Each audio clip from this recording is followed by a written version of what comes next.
El título del sermón es: Sin santidad nadie verá al Señor. Vamos a estar estudiando Hebreos capítulo 12, desde el versículo 14 al versículo 29. Por un momento, imagínate lo siguiente. Imagina que recibes una invitación muy formal, no por correo electrónico, no por un mensaje de texto, sino que en tu casa recibes un sobre dorado, está con un sello y se te envió con un emisario especial. Llega directamente a tu casa, está escrito incluso a mano, y cuando lo abres te dice: estás invitado a una audiencia con el rey para tal fecha. Cuando eso nos llega, no hay opción de cambiar la fecha, porque ya está establecida esa fecha. El encuentro con el rey es inevitable, no importa si quieres o no quieres. Y la pregunta no es si vas a ir o no. La pregunta es cómo te vas a presentar ante el rey. ¿Cómo? ¿Preparado o no? ¿Limpio o no? ¿Listo o tal vez sorprendido? Y esa invitación no es hipotética, es real. Hebreos 12:14 lo enuncia sin rodeos.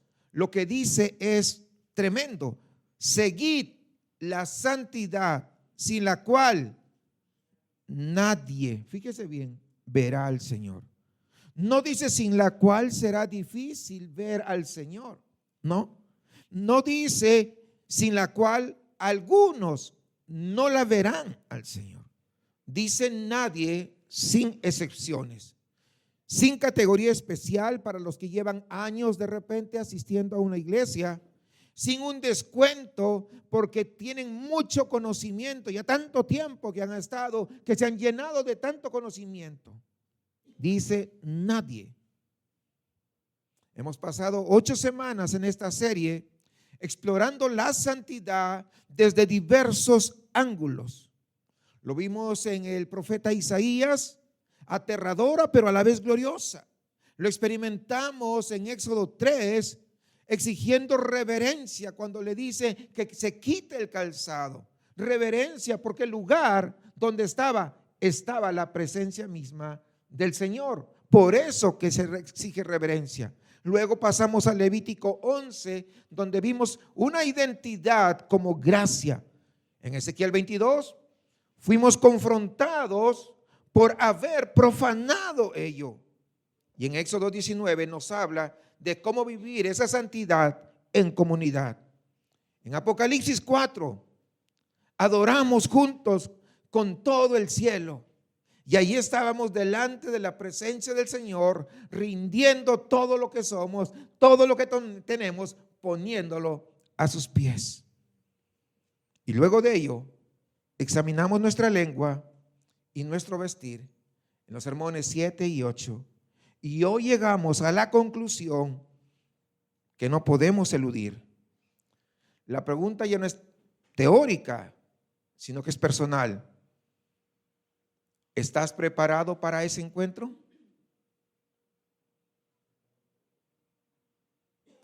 Dicho esto, vamos a la lectura de la palabra.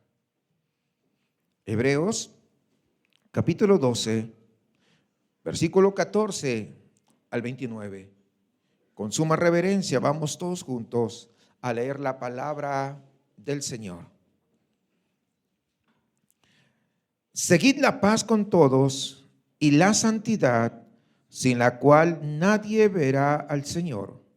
Mirad bien, no sea que alguno deje de alcanzar la gracia de Dios, que brotando alguna raíz de amargura os estorbe y por ella muchos sean contaminados. No sea que haya algún fornicario o profano como Esaú, que por una sola comida vendió su primogenitura. Porque ya sabéis que aún después, deseando heredar la bendición, fue desechado. Y no hubo oportunidad para el arrepentimiento, aunque la procuró con lágrimas. Porque no os habéis acercado al monte que se podía palpar y que ardía en fuego, a la oscuridad, a las tinieblas y a la tempestad, al sonido de la trompeta y a la voz que hablaba, la cual los que la oyeron rogaron que no se les hablase más, porque no podían soportar lo que se ordenaba. Si aún una bestia tocar el monte, será apedreada o pasada con dardo. Y tan terrible era lo que se veía, que Moisés dijo: estoy espantado y temblando. Sino que os habéis acercado al monte de Sión, a la ciudad del Dios vivo, Jerusalén, la celestial, a la compañía de muchos millares de ángeles, a la congregación de los primogénitos que están inscritos en los cielos, a Dios el juez de todos, a los espíritus de los justos hechos perfectos, a Jesús el mediador del nuevo pacto, y a la sangre rociada que habla mejor que la de Abel. Mirad que no desechéis al que habla, porque si no escaparon aquellos que desecharon al que los amonestaba en la tierra, mucho menos nosotros, si desecharemos al que amonesta desde los cielos, la voz del cual conmovió entonces la tierra, pero ahora ha prometido diciendo: aún una vez, y conmoveré no solamente la tierra, sino también el cielo. Y esta frase, aún una vez, indica la remoción de las cosas movibles como cosas hechas para que queden las inconmovibles. Así que, recibiendo nosotros un reino inconmovible, tengamos gratitud y mediante ella sirvamos a Dios, agradándole con temor y reverencia, porque nuestro Dios es fuego consumidor. Amén. Amado Padre, en esta hora nos acercamos una vez más con reverencia ante tu presencia. Llevamos 8 semanas hablando de tu santidad. Yo sé que hay personas, hay hermanos aquí que han tomado notas, que han subrayado tal vez sus Biblias y que puedan ahora explicar con claridad la diferencia entre el Sinaí y Sión. Pero el conocimiento no es lo mismo que transformación. Te ruego, Señor, en esta mañana que tu Espíritu Santo haga lo que solamente tú puedes hacer en cada vida y en cada corazón de los que estamos acá presentes. No permitas que nadie salga de aquí igual. Examina, Señor, nuestros corazones. Confronta lo que necesita ser confrontado y consuela lo que necesita ser consolado. Y que al final lo único que quede de pie sea Cristo. En el nombre de tu Hijo amado oramos esto. Amén.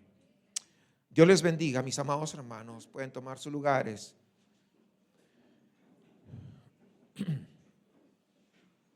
Es posible, hermanos, es posible profesar fe en Cristo, asistir a la iglesia por años, conocer la doctrina correcta, poder explicar la justificación por fe. Es posible incluso haber sido bautizado. Es posible haber servido en 1 o 2 ministerios dentro de la iglesia y aún así no estar preparado para poder ver al Señor. ¿Cómo lo sé? No porque estoy juzgando o pensando en alguno de ustedes. Lo sé por este versículo mismo que acabamos de leer. Porque si la santidad fuera automática en todo aquel que profesa fe, esta advertencia de Hebreos no sería necesaria. Si todos los que dicen Señor, Señor fueran genuinamente santos, Hebreos 12:14 estaría de sobra. No debería estar acá. Pero el escritor lo dice y lo dice con un verbo que no deja espacio, hermanos, para la pasividad. Seguid, fíjense bien, seguid. En el griego original es diokote, que significa perseguir vigorosamente. es el verbo que se utiliza para poder describir a un cazador que está rastreando su presa. ¿Y qué hace? Lo persigue para no perderlo. No espera que la presa llegue sola, sino que el cazador va tras la presa. Esa es la idea y es intencional. Va con esfuerzo, no se distrae porque la presa podría perderse. Y eso es lo que nos dice aquí, que tú, al igual que ese cazador, deberías estar siguiendo de manera activa. ¿Qué cosa? La santidad. La santidad. Un pastor en una oportunidad le pregunta a su congregación: si Dios evaluara tu vida esta semana que acaba de terminar, ¿Dios diría que tú estabas persiguiendo la santidad o simplemente estabas existiendo? Y él mismo admitió que hubo semanas donde lo único que hizo fue sobrevivir. La pregunta no es si conoces la doctrina de la santificación. La pregunta es esta: si tú estás persiguiendo activamente la santidad. Son cosas muy diferentes, muy diferentes. Hebreos fue escrita para creyentes judíos, creyentes que estaban bajo una intensa presión. Y tanta era la presión que algunos de ellos pensaban en abandonar la fe en Cristo y regresarse al judaísmo de donde habían salido. La persecución hacia ellos era real. El costo de seguir a Jesús era demasiado alto y algunos estaban considerando incluso retroceder. Y el capítulo 11, usted lo recordará, hay una galería extraordinaria de héroes de la fe. Le menciona a Abraham, a Moisés, a Rahab, a David, etcétera. Personas que perseveraron aun cuando no vieron el cumplimiento de las promesas. Y ahora llega al capítulo 12, llega con una conclusión inevitable. Si ellos perseveraron, nosotros también debemos perseverar. Es lo que vemos acá. Pero perseverar no simplemente aguantar. Perseverar es perseguir la santidad aún en medio de las situaciones, aún en medio de las circunstancias, aún en medio de los altibajos, porque esa es la vida del creyente. Esta es la culminación de todo lo que hemos visto juntos. No aprenderemos hoy algo completamente nuevo. No, todo lo que hemos estado viendo, los 8 sermones anteriores sobre esta serie, hoy converge aquí. La santidad que vimos en Dios durante 8 semanas ahora se traslada a una pregunta directa sobre nuestra propia vida. ¿Estás persiguiendo la santidad? La santidad no es el precio de la gracia. No se vaya a equivocar. Es el producto inevitable de la gracia genuina. Porque si no hay una santidad progresiva, si no hay una santidad visible, no hay evidencia de una real salvación. Es la idea que nos transmite el escritor de Hebreos. Pero el Dios que exige santidad, ¿saben qué hace? Provee todo lo necesario para poder producirla. ¿Cómo sabemos? ¿Por qué? Porque Él provee su Espíritu Santo, Él provee su palabra, Él provee a su iglesia y provee la sangre de Cristo que nos limpia de todo pecado. O sea, nos da todo lo que necesitamos. Por eso tenemos que ser intencionales. Hebreos 12, del 14 al 29, que es el pasaje que estamos estudiando el día de hoy, nos lleva a 4 momentos importantes. En primer lugar, vamos a ver el mandato de perseguir la santidad en comunidad. En segundo lugar, nos muestra la advertencia, el peligro de tener un comportamiento como Esaú. En tercer lugar, hace un contraste, Sinaí versus Sión. Y en cuarto lugar, el llamado final a servir a Dios con reverencia y gratitud. Una vez más, versículo 14, mire lo que dice: seguid la paz con todos y la santidad, sin la cual nadie verá al Señor. Dos mandatos.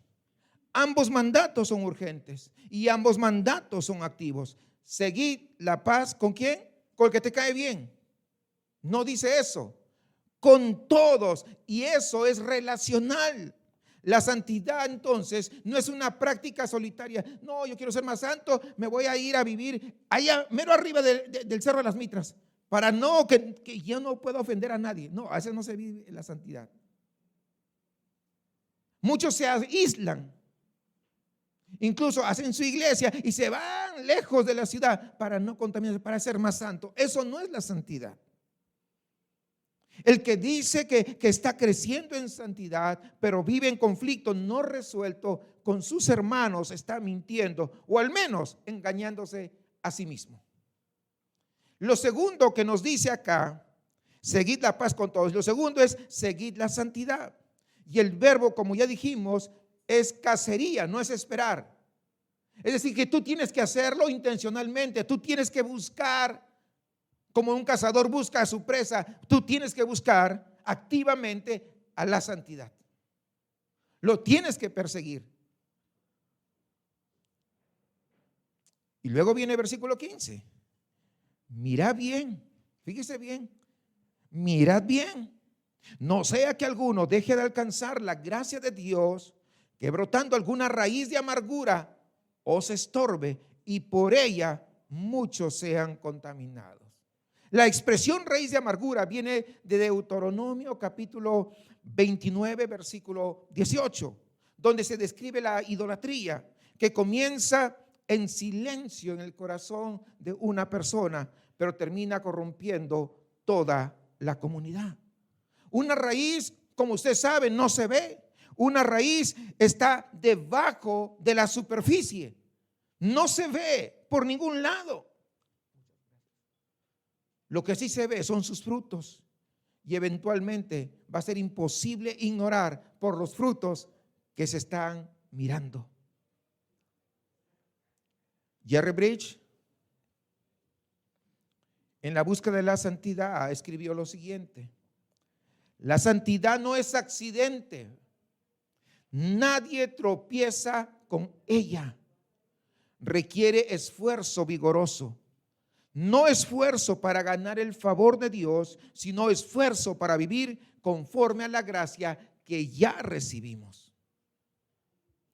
Permíteme hacer una pregunta que no pretendo que tú respondas con voz alta, sino que lo respondas con el lugar más honesto de tu propio corazón.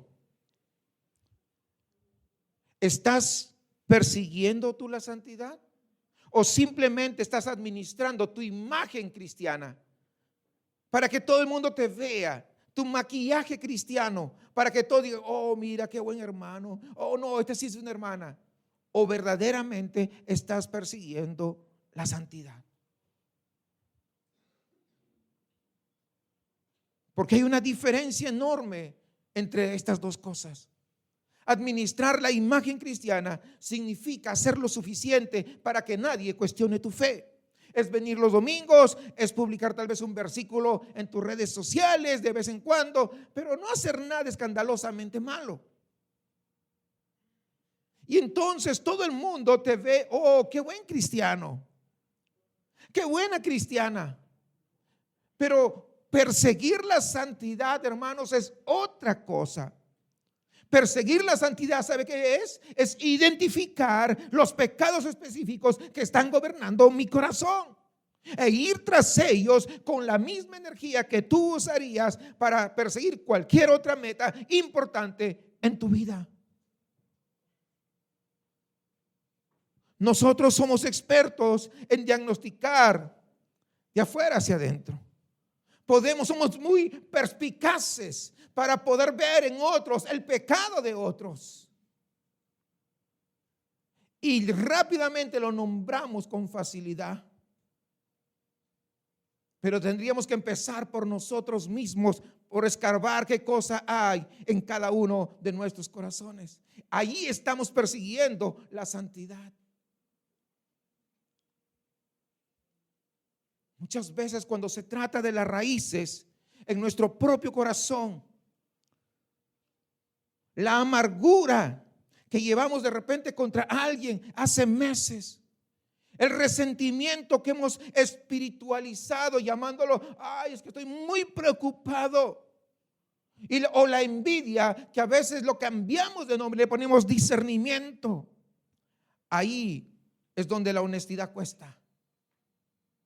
Y aquí está la tensión que el Evangelio resuelve. Efesios 2, 8 y 9 dice que la salvación es por gracia, no por obras. Y creo que todos lo sabemos eso. Es decir, que nadie llega a Dios por todos los méritos que ha ido acumulando a lo largo de su vida. Y Hebreos 12, 14 dice que sin santidad nadie verá al Señor. Y alguien podrá decir, ¿hay una contradicción? No, es un complemento. Paul Tripp lo articula de una manera magistral, como él lo sabe hacer en ese libro, Nuevas Misericordias, cada mañana. Y dice lo siguiente: la santidad no es la causa de tu salvación, es la evidencia de ella. No perseguimos santidad para ser salvos, perseguimos santidad porque fuimos salvos. Y si no hay persecución de santidad, no hay evidencia de salvación real.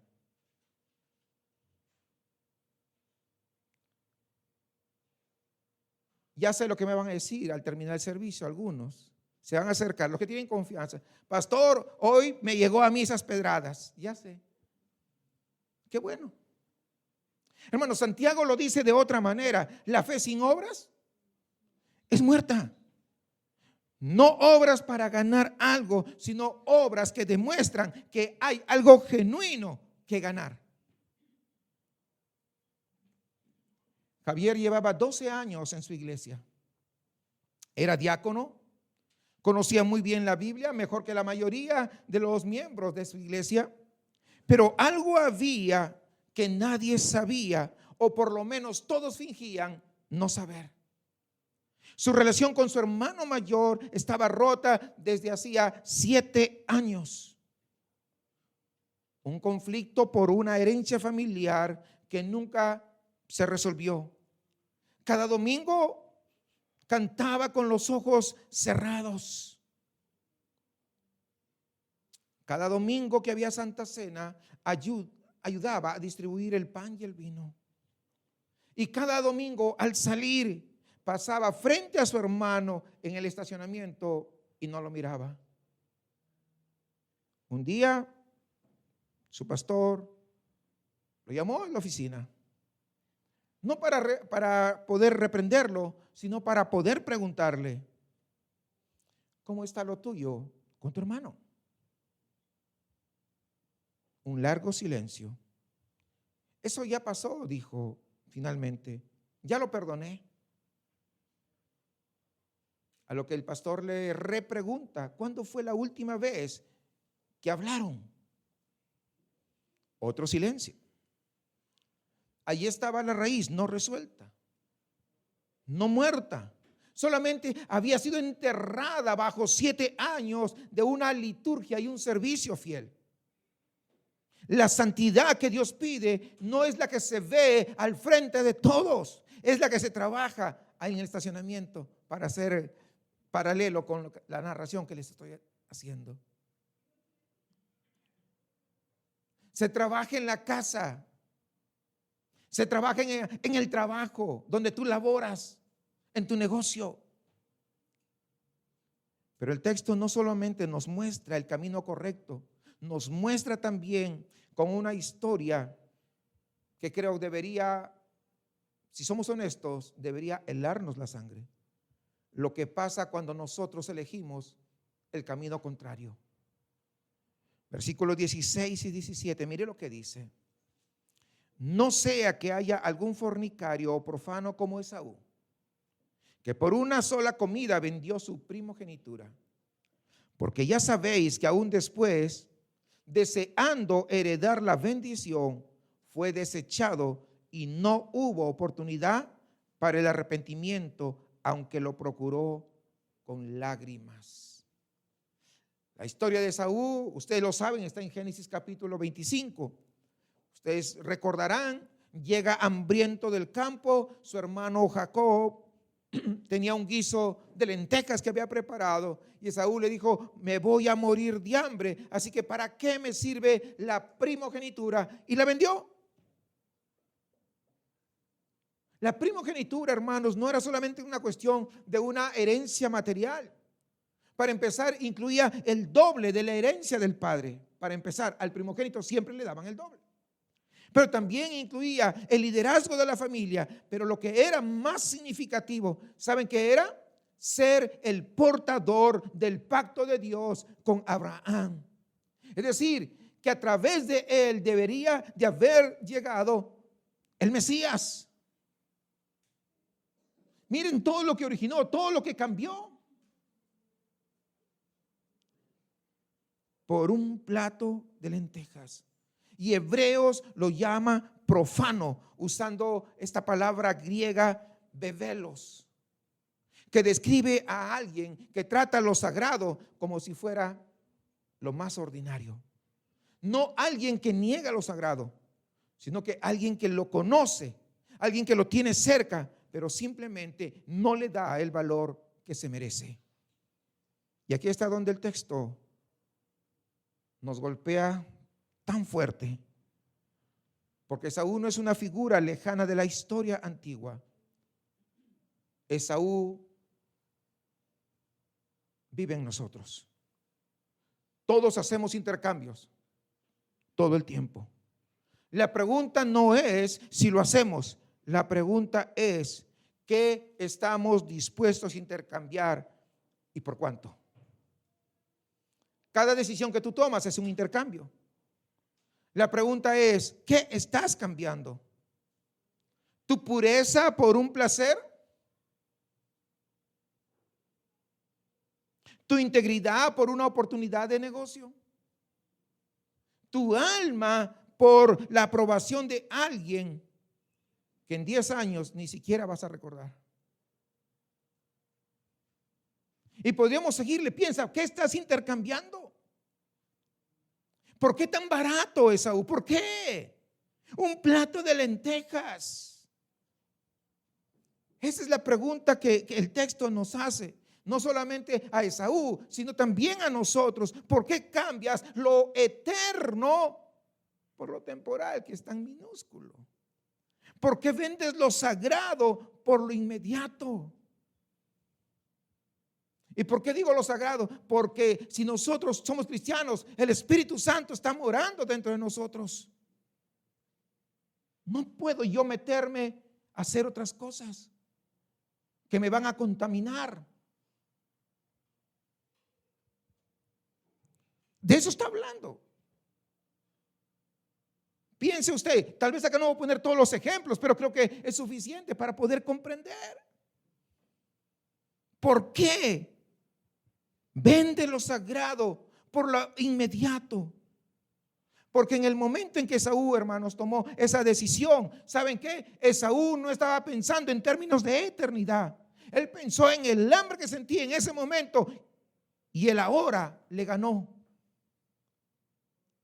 ¿No te pasa que muchas veces quieres algo, hasta te enojas cuando en el momento no lo obtienes? ¿Con qué lo estás intercambiando?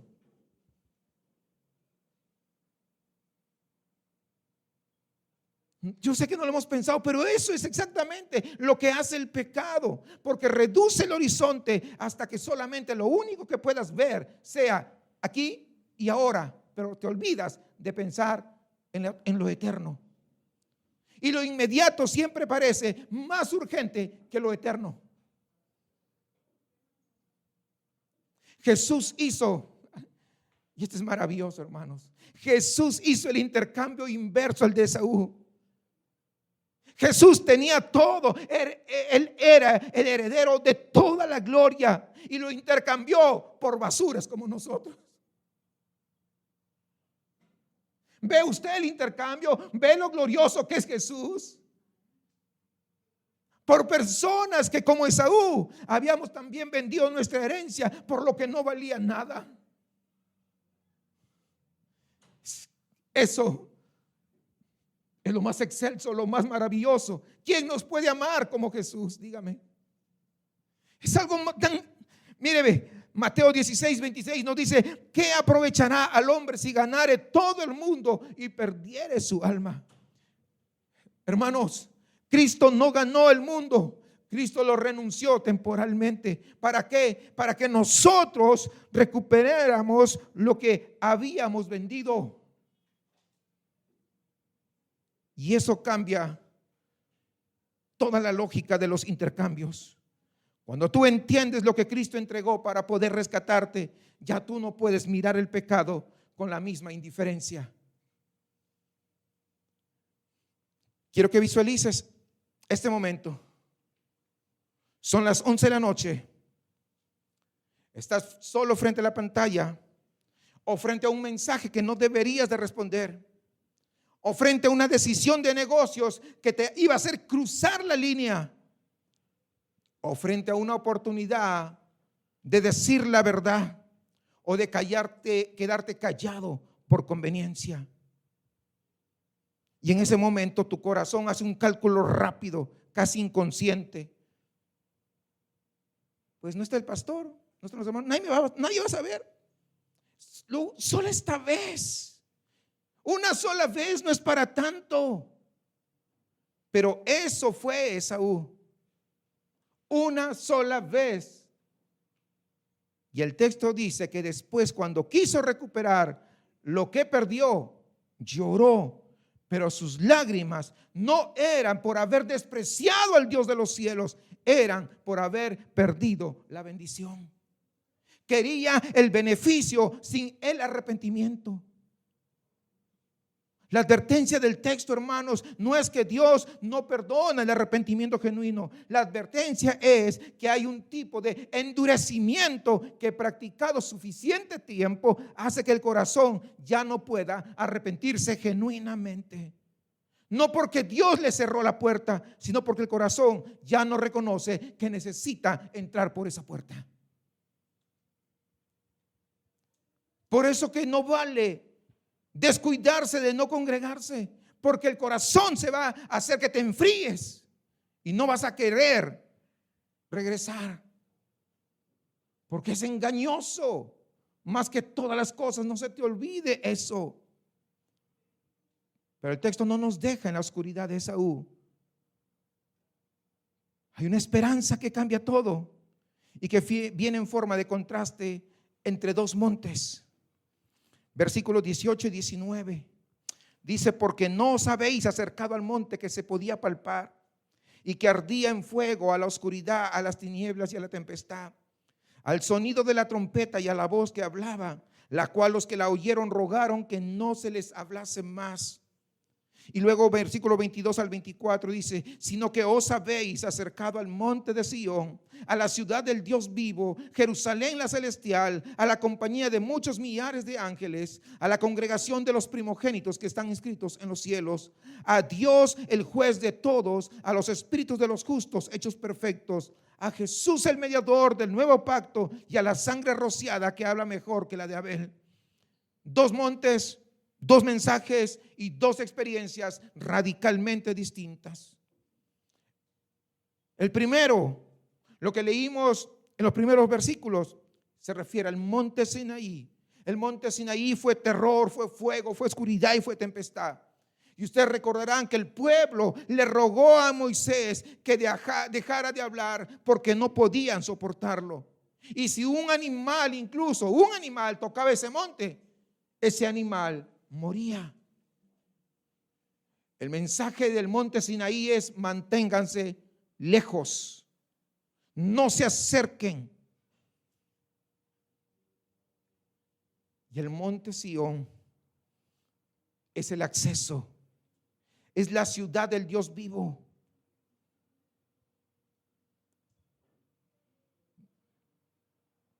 millares de ángeles en celebración, los justos hechos perfectos y Jesús como mediador, la sangre que habla, no de venganza como la sangre de Abel, sino la sangre que habla de perdón y reconciliación. El mensaje de Sion es: vengan y acérquense, porque en mí encontrarán redención. Dos mensajes diferentes, dos contrastes para que nos caiga el 20, para poder decir gracias, Señor.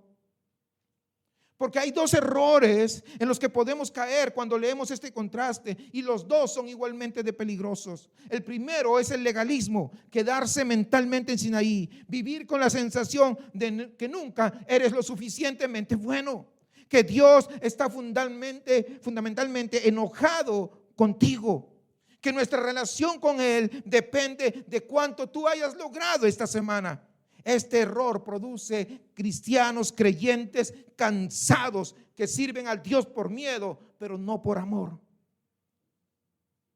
Pero el segundo error es el otro extremo, el libertinaje, es decir, abusar de Sion, decir: Dios me ama como soy, así que puedo vivir como yo quiera.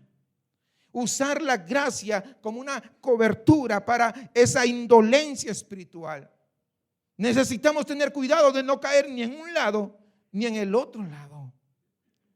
El pastor Timothy Keller lo describe con una precisión maravillosa. Dice: en Sinaí Dios dice: sean santos o mueran. En Sion Dios dice: mi hijo fue santo por ustedes y murió en su lugar. Ahora por gracia sean santos. Mismo estándar, diferente provisión.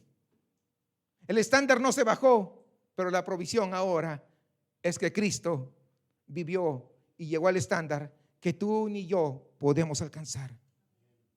La gracia no baja el estándar, la gracia provee el medio para poder alcanzarlo. Y aquí está el corazón del evangelio que sostiene toda esta serie. La sangre de Abel clamaba desde la tierra venganza, ustedes recordarán ello. La sangre de Cristo clama desde el cielo perdón, misericordia y acceso ante el trono celestial. Hebreos 10:19 dice que tenemos libertad para poder entrar al lugar santísimo por la sangre de Jesucristo. No por nuestra santidad que hemos ido acumulando, no, por la de Cristo. Por la de Cristo. Sinclair Ferguson, en el Cristo completo, escribió lo siguiente: el evangelio no reduce el estándar de santidad, lo mantiene intacto, pero provee el medio para alcanzarlo.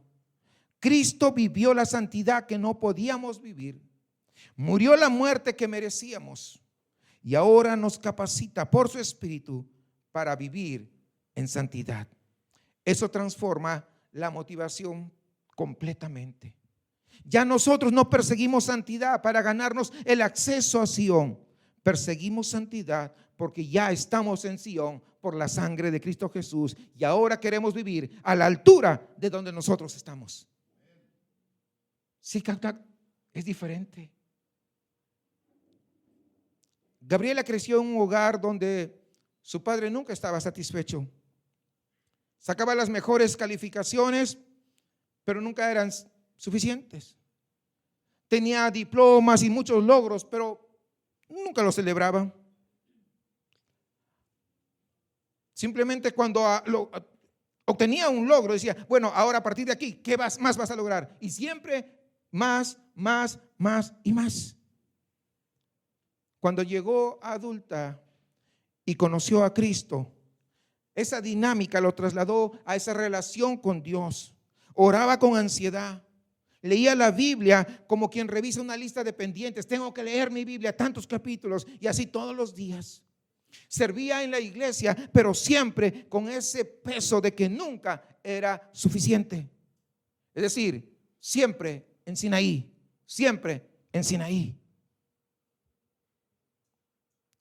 Un día, su líder de su comunidad misional le preguntó: Gabriela, ¿puedes decirme una cosa que Dios celebra de ti? hubo silencio completo. No una cosa que deberías mejorar. No. Una cosa que Dios celebra de ti. Más silencio y las lágrimas comenzaron a caer. Llevaba años, pero no había llegado a Sión. Y la pregunta que te hago esta mañana no es si sabes que Sión existe, sino ¿eres consciente de que ahí es donde tú vives?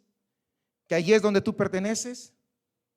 Porque la santidad que Dios produce en nosotros no nace del miedo del Sinaí, nace de la gratitud de Sión. ¿Qué tal si hacemos un ejercicio? Y te pregunto, ¿por qué crees que Dios está celebrando algo de ti? ¿Qué responderías? ¿Qué crees que Dios ahora mismo está celebrando de ti?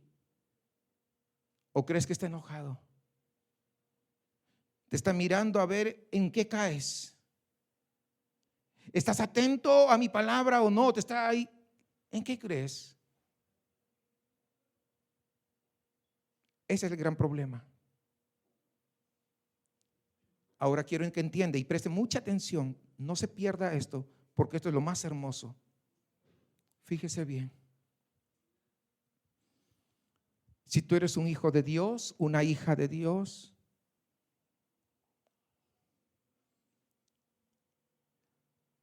el Señor está complacido contigo. No por lo que tú has hecho o dejas de hacer. Y escucha con atención las mismas palabras que Jesús escuchó. Este es mi Hijo amado. ¿Qué más sigue? En quien tengo complacencia o en quien me complazco. Eso es lo mismo que dice de ti si tú eres un hijo o una hija de Dios. ¿Sabes por qué? Porque la sangre de Cristo vertida ahí en la cruz te ha perdonado, te limpia, y la justicia de Él es sobre tu vida. Y esto no es para que tú digas, no, pues ahora, entonces puedo hacer lo que se da. No, si tú haces lo que se te da la gana, es que no conoces a Dios. Es por amor que tú vas a hacer lo que vas a hacer. Es por amor, por lo que Él te está dando, que tú dejas de hacer lo que estabas practicando. ¿Y sabes qué? El Padre se deleita en ti a pesar de tus errores. No es por ti, es por Cristo. Entonces, ya no tienes por qué estar andando agüitado. Ay, ahora. No. Recuerda, ¿quién pagó por tus pecados pasados, presentes y pecados futuros? Pero eso no es una licencia para seguir en lo mismo. Porque si sigues en lo mismo, probablemente necesites arrepentirte de tu arrepentimiento anterior. Hermanos, la santidad que Dios produce en nosotros, repito esto, no nace del miedo de Sinaí, sino nace de la gratitud de Sión. Nace de la gratitud hacia Cristo Jesús. Y esa gratitud es exactamente lo que el texto llama la motivación del llamado final. No miedo, gratitud. Y esa gratitud produce algo específico. Versículo 28 y 29. Así que, recibiendo nosotros un reino inconmovible, tengamos ¿qué cosa? Gratitud. Y mediante ella, sirvamos a Dios. Pregúntate, ¿estás sirviendo a Dios? ¿O te quieres servir de Él? Son palabras que tenemos que reflexionar. Sirvamos a Dios agradándole con temor y reverencia. ¿Por qué? ¿Por qué? Porque nuestro Dios es fuego consumidor. El texto termina con una ecuación extraordinaria. Gratitud por un reino inconmovible siempre va a producir un servicio reverente. ¿En qué puedo servir? Siempre dispuesto a servir, una y otra vez. No me excuso, es que no tengo dones. Todos tenemos al menos uno, y la Biblia dice: ¿en qué puedo servir? Ahora, no dice tengamos terror y por lo tanto obedezcamos. Dice tengamos gratitud, agradecimiento, y mediante ese agradecimiento que tenemos con Dios, entonces podamos nosotros servir. Esa es la ecuación. La motivación es el regalo recibido, un reino que no puede ser sacudido. Ya pertenezco a ese reino que nadie me va a mover, porque es inconmovible. Entonces yo voy a servir. No sirvo como, ay, y ahora tengo que hacer esto, ya tengo que hacer lo otro, ay, qué cansancio, ay, que no sé qué, ay, mis hijos, ay, es que no tengo hijos. O sea, siempre va a haber algo.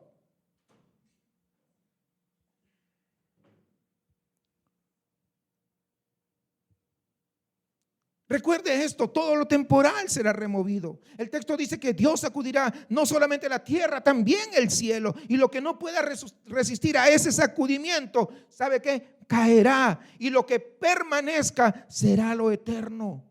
Y nosotros hemos recibido un reino de esa naturaleza inconmovible. Y el versículo 29 cierra con algo que no se puede suavizar. Nuestro Dios es fuego consumidor. Esta es una cita de Deuteronomio 4:24. El Dios de la gracia sigue siendo el Dios 3 veces santo. La cruz, hermanos, no eliminó su santidad. La cruz satisfizo la santidad. Y aquel que ignora esa santidad no está ignorando un detalle teológico, está ignorando la naturaleza misma de aquel con quien tiene que ver. John Piper escribió: el deleite en Dios y el temor de Dios no son opuestos, son complementos. Deleitarse en Él sin temerlo es frivolidad. Temerlo sin deleitarse en Él es miseria. Pero deleitarse en Él porque es santo, terrible y glorioso, esa es adoración verdadera. Permíteme preguntarte esto antes de que concluyamos. ¿Hay evidencia visible que está siendo transformado?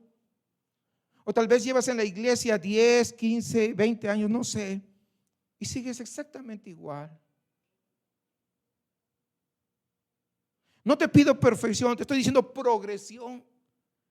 Eres distinto a como eras un año. Antes eras apático, pero ahora no. Tú te mueres por servir, pero en agradecimiento por lo que has recibido. No porque te fuercen, no porque te coaccionen, sino por agradecimiento. Eres distinto hoy a como eras hace un año, no en conocimiento, sino en carácter. Hay pecados que has vencido, hay virtudes que han comenzado a crecer en tu vida. Hay relaciones que de repente estaban quebradas y ahora las has restaurado. Hay buenos hábitos que ahora comienzas a cultivar. Porque si la respuesta honesta es no, el texto no nos da espacio para estar cómodos con esto. Hoy necesitas arrepentirte. Pero aquí está la gracia que sostiene todo. No perseguimos la santidad solos, hermanos. El Espíritu Santo que habita en nosotros no es un observador, no. Es el agente activo en nuestra santificación. Gálatas 5:16 dice que si andamos en el Espíritu, ¿saben qué va a pasar? No vamos a satisfacer los deseos de nuestra carne. Cuando tú quieres satisfacer los deseos de tu carne, probablemente no tienes el Espíritu Santo, o tú le estás tratando de callar la boca al Espíritu Santo, que te está diciendo: hey, por ahí no es, por ahí no vayas. Y tú, yo sí, tú más le haces más caso a la carne. Cuidado con ello. Fíjate,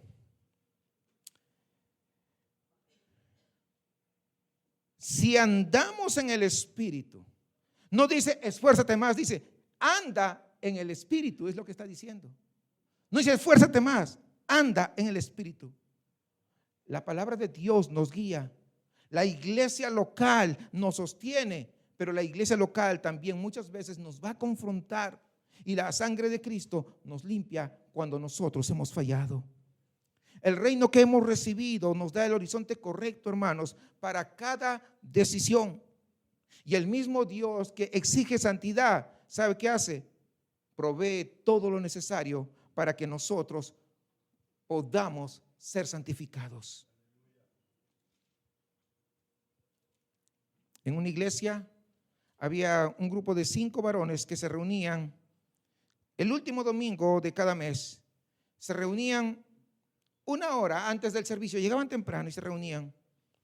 No lo hacían para coordinar logística, no para revisar detalles operativos, no. Se reunían para hacerse preguntas que casi nadie se atreve a formular. Ahí entre los 5, ¿cómo ha sido tu batalla en esta semana?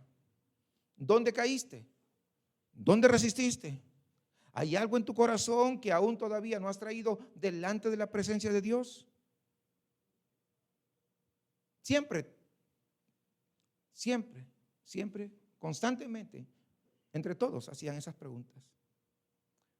Uno de ellos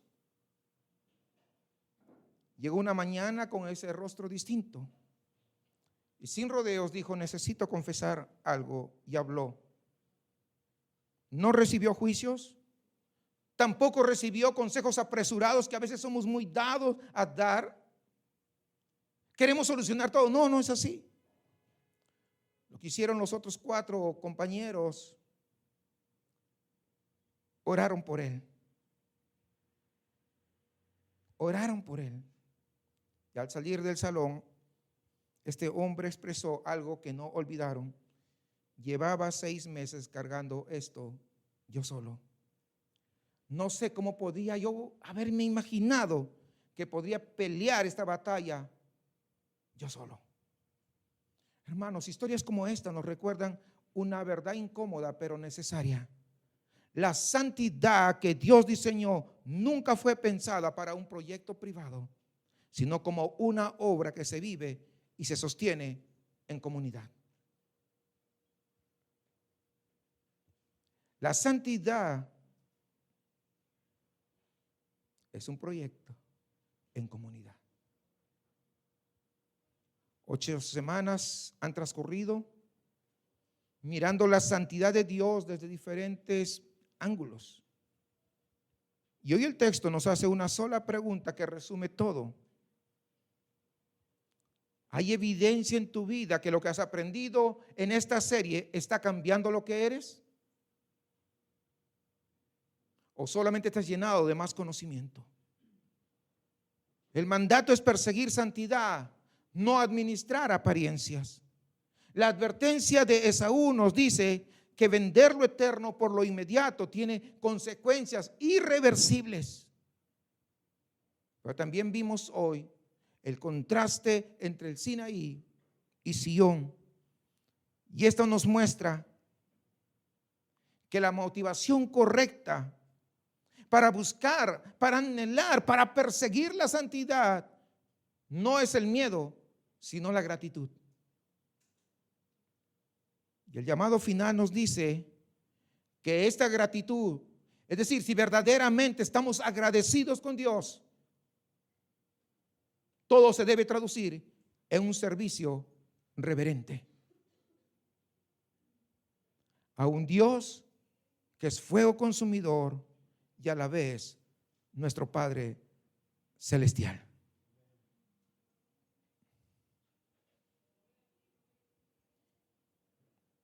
Esta semana, no dejes pasar más, esta semana, identifica un área específica de tu vida donde tu santidad está estancada. No una lista, 2, 3, no, una sola área. Nómbrala y ve delante de Dios. Busca a alguien de confianza de la iglesia local y dile: necesito que me preguntes cada semana cómo va esta situación. ¿Saben qué? Eso es perseguir la santidad. Eso es vivir como ciudadano del reino inconmovible de nuestro Padre Celestial.